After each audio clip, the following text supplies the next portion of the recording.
Is America and the world on the brink of global disorder? Good evening. I'm Edel Howland with Houston Public Media. Welcome to Red, White and Blue. Linda Laurel is off tonight, but will return next week. As we watch daily news events unfold, we are bombarded with what appears to be a world in political strife. From Afghanistan to Syria, ISIS to Russia, the world seems to be in a state of what some say is global destruction. And America, so often recognized as the world's police, have many arguing that we should retreat and focus ourselves on our issues at home and decrease our footprint around the world. But is this the answer to help with decreasing political strife? Or does America still need to be involved with other nations' issues? This issue and more are discussed in the Pulitzer Prize winning Wall Street Journal columnist Bret Stephens' book, America in Retreat, The New Isolationism and the Coming Global Disorder. So tonight we ask, what role, if any, should America play in this global society? If America retreated, what impact would that have on the world? What truly is America's global responsibility? Tonight, to help guide us through this study, we are very pleased to welcome the author Bret Stephens. As always, leading our discussion are hosts David Jones and Gary Polland. Well, thank you very much. And Bret, we're excited to have you here. I've been reading your column for years. And as I told David earlier, I said, I agree with you 100%. So, you and David may have some differences. That's suspicious. I hope it's not 100%. Well, 100%. Your worldview is my worldview. But we also want to thank the World Affairs Council of Houston, who has brought you here to Houston and given us the opportunity to have you on and give you broad exposure to our vast audience. I did not know you were a columnist until I read your book, and I'm now considering going to the Wall Street Journal maybe once a week. Well, it's the best newspaper in America, so I urge you to subscribe. So how did you move from a columnist to, as I understand it, this is your first book? That's a transition that not many people make. Well, I'm still a columnist. When I wrote this book, I still had my day job, writing a weekly column and overseeing. I'm the deputy editor of the editorial page, so I oversee a lot of our editorial writers. It's a very different beast, an 850-word column from a 75,000-word book. And I was surprised at how difficult, as an author, the transition was. When you write a column, you can see from the first sentence you write where you're going to go. The distance you need to cover is so short that it's an easy leap to make. When you're writing a book, it's much, much longer. And so it was just, the mechanics of it were very difficult, and I found that what was tough about the book wasn't the argument. I knew the argument I was going to make. It wasn't really corralling the facts. I was familiar with the facts. It was things like getting the pace of the book right, because you're talking about a whole variety of topics, each of which is a PhD thesis on its own, and you have to be mindful that you have a reader who wants to get from A to Z, and so you keep having to move your narrative along. That was hard. You write a chapter that is, I just called it when we were talking. Sorry, Gary, I didn't mean to interrupt. But I called it the doom and gloom chapter. Yeah. And you can get into that. But all I would ask of you is to consider that, in June of 1914, nobody knew that the world was going to be in war in 6 months. Winston Churchill was alone virtually in the world, including everybody in this country, the FDR, the Republican isolationists, Lindbergh. No, we don't need to worry about Hitler. And there are no Hitlers on the horizon that we see. So are you Winston Churchill in these predictions? Are you a Churchillian predictor? Well, I admire Winston Churchill, let's put it that way, and I think that we should be mindful of just how blind so much of the Western world was to the kind of dangers it faced right up until about a year before the Second World War. And you might say the same thing about the First World War. And we should also be mindful that there are signals that we can learn from the past of approaching global disorder. For instance, when ambitious rogues feel that it is open season for them to, shall we say, use chemical weapons, invade a neighboring country, start aggressing in the maritime domain of its neighbors, all of the sort of things that we are seeing now are things that have echoes back in the 1920s and 1930s, when suddenly the Japans, Germanys, Italys, Soviet Unions of the world figured out that America, Britain, and France weren't serious. They weren't serious about policing a decent world order. And the moment they understood that, they began to take advantage until we reached a crisis. And in fact, we had that same problem under Jimmy Carter when he was president. and we had enemies and forces of, I guess, evil forces in the world that were trying and did advance because they perceived of Carter's weakness, and then just the election of someone who was perceived to be a hawk like Ronald Reagan, and the world changed. First, the Iranians turned over the hostages to us, which Carter could never do. Yeah. So my fear, and what keeps me up at night, I mean, I read your column, obviously I've read the book, and my fear, what keeps me up at night is all the things you just mentioned. I mean, we have a world where if America is in retreat, the world's in deep trouble. Well, you know, I know it's unpopular to quote him, but Donald Rumsfeld had a great line. He said, "Weakness is provocative." And I think that's absolutely right. I think that Vladimir Putin, the Ayatollah Khamenei, Bashar Assad look at this White House and they say, we have at least 23 more months of a president who wants nothing more than to avoid confrontation. So that, for them, is their window. And I think that's why I think Americans are waking up and saying, hang on, this is a seriously unsettling world between ISIS and various other crises. Why is that happening? Well, in part it's happening because of discrete situations around the world, but I think in part it's happening because there's a palpable sense that you have an American president who is no longer prepared to use power to enforce a decent world order. Let's talk about that American president, why don't we? You know, the Iranians are insisting, they don't want a delay, they're insisting on a nuclear deal. Mm-hmm. We know that the United States is seeking to provide lethal weapons to the Ukrainians in their fight against the Russian-led rebels. That's being discussed. It's being opposed by France and Germany, however. But anyway, we're moving in that direction. We have an international coalition that is fighting the Muslim extremists in Iraq and Syria, and the Russian economy, thanks to these sanctions that we've applied and the price of oil, is in free fall. And I don't think that Mr. Putin is in good standing, even in his own country. So what's the beef? Well, you brought up such a huge range of issues that I don't even know where to begin. We're in a nuclear negotiation with Iran in which the gap is only closing because we keep moving towards a fixed Iranian line. The Iranians continue to insist on nuclear enrichment capabilities, plutonium reprocessing capabilities that just a few years ago we said were non-starters. So what appears to be an approaching deal, we'll see. The verdict is still out on whether we ever get a deal. I frankly have my doubts. What we see is essentially a nonstop capitulation of the American position toward Iran, which, by the way, is supposed to be an economic crisis. Vladimir Putin, I would say that thanks to you guys in Texas and here in the kind of energy heartland of America, that's why he's in trouble, much more so than the sanctions. But clearly it's some combination of the two. But bear this in mind. When dictatorships, put it this way, when democracies are in economic crisis, we tend to become much more risk-averse in foreign policy, right? But when dictatorships are in economic crisis, they actually become much more prepared to take risks. Argentina was an economic basket case in 1982. What did it do? It invaded the Falklands. Iraq was an economic basket case in 1990. What did it do? It invaded Kuwait. So you might find that Vladimir Putin is actually going to become much more aggressive, not less, as his economic problems mount at home. And he also tries to rebuild the old Soviet empire. That's what he's doing. And by the way, notices that the West is divided. I was just in Munich for the Munich Security Conference just a few days ago. Angela Merkel, the Chancellor of Germany, said absolutely nine to the offering arms to the Ukrainians to defend themselves.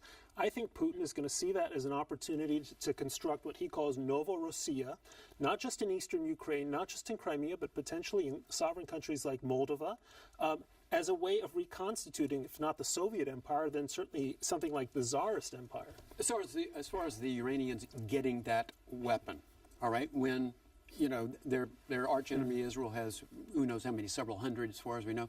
What is the ultimate danger of Iran getting that? Is it proliferation, or is it that we're obligated to strike? Well, there are multiple dangers to an Iranian nuclear weapon. A few points. Number one, when it comes to nuclear weapons, possession is use, right? Countries that have nuclear weapons have strategic possibilities that non-nuclear countries do not. So, for instance, if a nuclear Iran chooses to activate Hezbollah to start a war with Israel or perhaps someone else, other countries would have to think very carefully about how to deal with Hezbollah. So merely the possession is already used. Secondly, nuclear proliferation. I don't think Saudi Arabia, which according to many reports has an agreement with the Pakistanis to rapidly acquire nuclear capability, is going to simply sit on events and watch its arch rivals across the Arabian or Persian Gulf, as however you prefer, get nuclear weapons. So suddenly you're looking at a Middle East that has not one or two nuclear powers, but has 4 or 5, all of them at daggers drawn with one another. And you're maybe a little older than I am, so you might remember a Cuban Missile Crisis, which nearly brought the world to an end. And there you were talking about 2 symmetrical, relatively rational powers. Is that what you want, 5 of them in the Middle East? Yeah, I think the prescription there is if that happens, there'll be nuclear weapon use in the Middle East. Well, at some point it becomes increasingly likely, even if it's accidental. So I think we need a foreign policy that, if I were advising the next president, whoever he or she might be, I would say, Mr. or Madam President, let's not have a foreign policy that's about making our dreams come true. I don't know, peace between Israel and the Palestinians, dealing with climate change, those kinds of issues. Let's come up with a list of the 4 or 5 things that America cannot allow to happen. And then say, how do we go about making sure these things don't happen? Number 1, I would say an Iran with nuclear weapons and proliferation in the Middle East. Number 2, Russia seizing more territory in Europe, perhaps a NATO member state. Number 3, Chinese aggression against one of its neighbors. Number 4, the entrenchment of an Islamic caliphate in Iraq, Syria, and perhaps other places in the Middle East that ends up being an incubator and exporter of global jihad.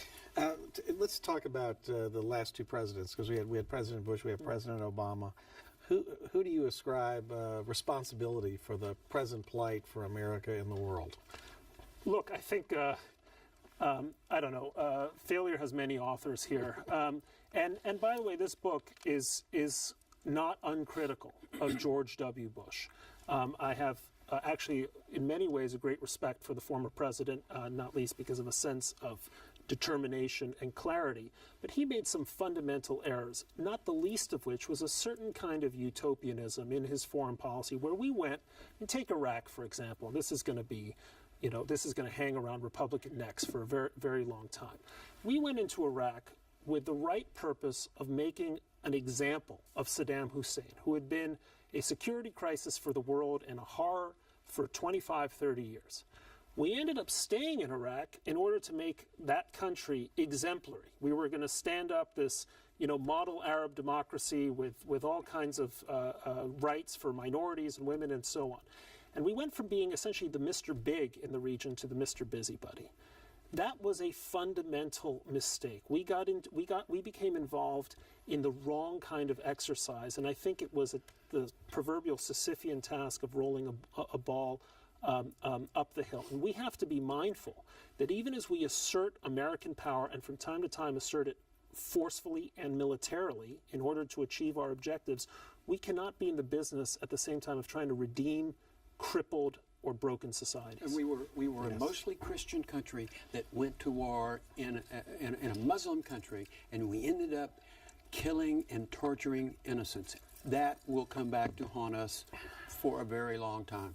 I think what will come back to haunt us is the fact that we failed to achieve a clear and decisive victory, and we gave the real torturers and killers, the principal authors of mayhem in Iraq, were Al-Qaeda, were the Shiite militias. We gave them a reason to believe that they can beat Uncle Sam.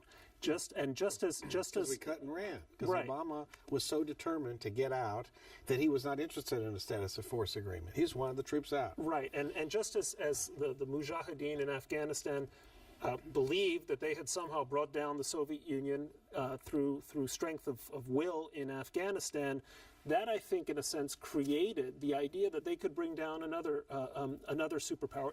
It whetted their appetites. It brought that ambition into view. I think defeat is, we have now a class of military generals who hate to talk about victory and defeat. But we need to bring those words back into our vocabulary. We have to have clearly identified markers of what a victory is and we have to achieve them. We have to create the sense among our enemies that they will lose if they pursue certain courses of action. So you would say we lost Iraq and Afghanistan. We are losers there. In Iraq, militarily. Well, at this moment, I think it's inarguable that we did. Half the country is in the hands of Al-Qaeda, the other half is in the hands of essentially proxies of Iran. But that, by the way, that was because we squandered a near victory that we had achieved thanks to the sacrifice of American troops during the surge, authored by David Petraeus and his colleagues. Which was a good idea. So we have the rise of ISIS. President Obama is currently, I guess, now thinking or asking the Congress for a declaration of war. Does this guy have a plan besides pinprick bombing? Well, that's just the thing. I think, look, in theory, absolutely, we should have congressional authorization for use of for the use of military force. It's part of our constitutional system. And by the way, it's worth noting that the same president who's going to Congress for an AUMF is ignoring Senate responsibilities when it comes to signing a potential deal with Iran. But I will leave that to one side. I think the problem that a lot of people have on both sides, Democrats and Republicans, is very little confidence that this administration has either the will or the competence to prosecute a successful war against ISIS. And when you have a system in which we're declaring as victory, the fact that we managed to save Kobani, while ISIS still controls a huge swath of territory, doesn't inspire great confidence. We need not only militarily but psychologically to break the back of ISIS. I just read a news report just a few days ago, maybe even today, that there are now 20,000 foreign fighters in ISIS. Those foreign fighters, at some point, after they get their training and their experience, are going to go home. And sometimes home is Britain, sometimes home is Germany, and sometimes home is the United States. You have to be critical of this request for use of force resolution, in as much as it extends until the first year of the Ted Cruz administration, for all we know. That should worry you. And there's no geographic limits to it. I can think of worse things. There are no geographic limits to it. It could be, we could be in Yemen, we could be in 2 or 3 other countries. We've already lost. We won Yemen last fall. We've now lost. Well, yes, the country that was held up by the president in a primetime address as an example of a successful counterterrorism strategy is now divided between Al-Qaeda and a proxy of Iran. The problem I have with the AUMF, as I've seen it so far, and this is obviously an unfolding story, is that we are already telling our enemy what we will not do. We will not pursue this after 3 years. We might not pursue this past certain geographical limits. But they're not observing the geographical limits. No. It's kind of like the debate in Vietnam. The Vietnamese were perfectly prepared to undermine the sovereignty of Laos and Cambodia in order to wage war. So this was not, we were not fighting on the same territory. Yet another war we lost. Yes, and that's a discussion I'm happy to have. That's probably, your next book. Probably for another show. But we should not be telling Al-Qaeda or ISIS, just as we should not have been telling the Taliban, that if you just wait us out, you're going to win. And that's what the message we get from this administration. Well, I mean, even Bush had a deadline about getting out of Iraq. Yes, a mistake. Yeah, right. So, breaking windows. This is your big philosophical move in this book that I see is, we have this strategy, this crime-fighting strategy called breaking windows. Broken windows. That was in New York. Keep them from breaking. Giuliani. And I'm sure it included 80,000 arrests of black kids with weed, too, and the stop and frisk maneuvers. But nevertheless, apply breaking windows to foreign policy. All right, well, just very quickly. 25 years ago, New York City had more than 2,500 murders a year. Overwhelmingly, the victims were young minority men.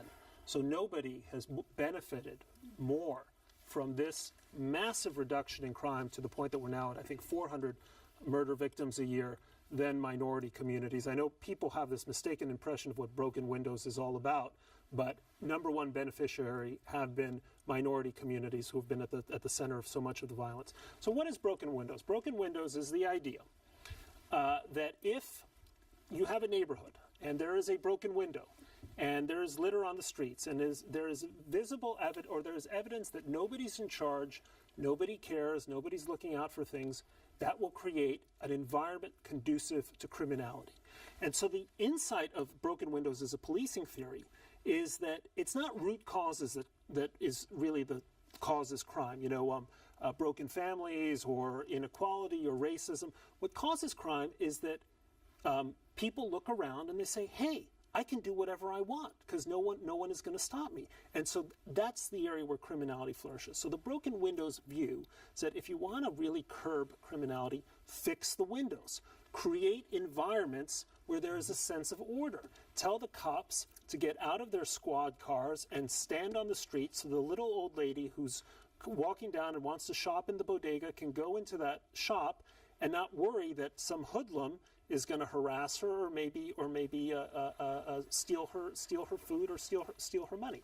Similarly, in foreign policy, we're moving into a world where there is a sense that nobody cares, nobody's in charge. The worst thing that will happen to you if you're Bashar Assad or Vladimir Putin is that the President of the United States will have a stern speech and tell you what a bad guy you are. Okay, Mr. Stephens, in the practice that you described in the United States and various cities, you're talking about democratically elected officials, mayors, city council members who approved budgets, police chiefs who are hired and fired by mayors. You're talking about a citizenry that has due process of law. Mm-hmm. So would you not say that applying it in foreign policy necessarily means, if it's going to be a good, apt comparison, it means that we're going to have to be respecting international law, treaty obligations, and the Geneva Conventions. And my second question is, if we do that, I don't think that was the question. if we do that, how many cops is it going to take